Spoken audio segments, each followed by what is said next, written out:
どんな言葉をもらっても、何をしてもらっても、何も感じなかった。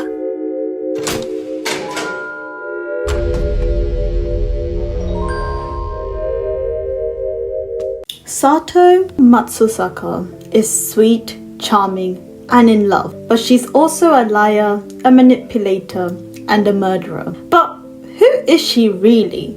A cold-blooded villain or a victim of the twisted world? At first glance, Happy Sugar Life looks like a sweet story about a girl who found love for the first time. Bright colors, cute characters, it almost feels like a slice of life romance anime. But then the sugar turns bitter.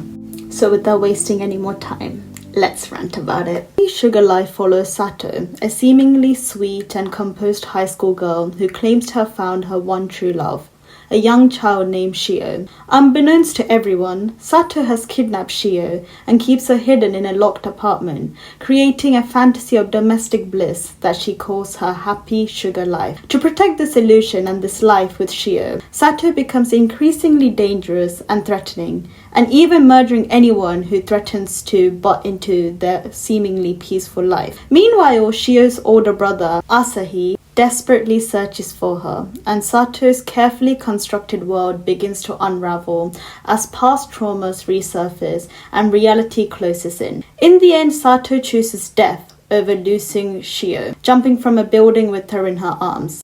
Shio survives but psychologically has changed, choosing to carry Sato's twisted love with her as her own version of happiness. The series is a chilling exploration of obsession, trauma, and the blurred line between love and possession. And yet, it is not your typical yandere anime. Let's be clear, Sato commits horrifying crimes. She imprisons a child, she murders her best friend, she lies to everyone she knows.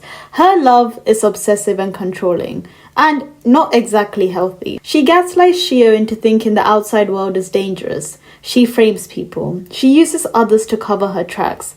When you strip away the pastel colors and dreamy music, Sato is actually very, very terrifying. And the most chilling part is she believes what she's doing is out of love. That makes her actions even more scarier because she's convinced that she's the hero. And at the same time, we do think that she is not as bad as the other characters, because when we have a stalker teacher, a female rapist, and a co-worker who's going down the wrong path after abuse and slowly turning towards Shio as an outlet for his obsession, we start to see that Sato is exactly not as bad as the others. But villains don't appear out of nowhere. Sato's past is a portrait of trauma. As a child, she was manipulated by her aunt, the same aunt that told her that she must give herself to people in order to be loved. And growing up, Sato didn't really understand the true meaning of it because she's never experienced anything real.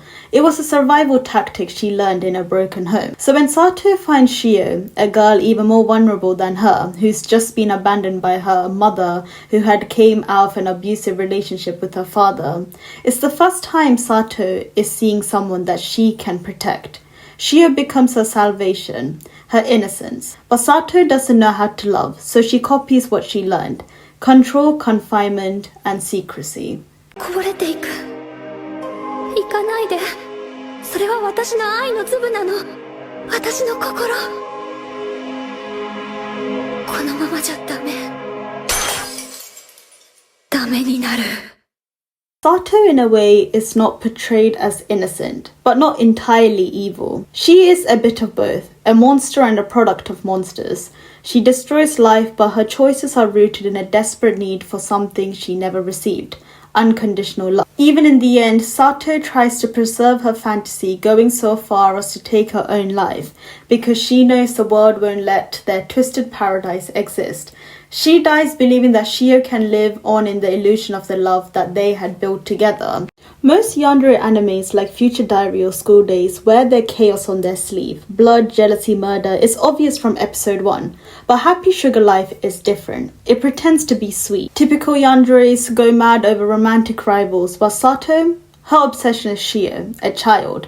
It's not about romance in the usual sense, it's about possession and creating a twisted idea of love that shields her from reality. She doesn't just love Shio, she sees her as a symbol of purity in a world that ruined her. But one thing that makes Happy Sugar Life stand out is that everyone in it is messed up to a certain extent. And we come to realize it's just not Sato that's broken, it's the world around her. And at first when you watch the series, you start to see how kind of disturbing Shio and Sato's relationship is. And it makes you realize the show is trying to disturb you. It takes a cutesy art style and fills it with trauma, abuse and delusion.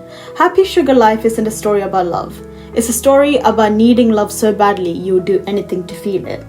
So what do you guys think? Is Sato a villain who manipulates and kills without guilt? Or is she a tragic victim of the abuse and neglect that she faced?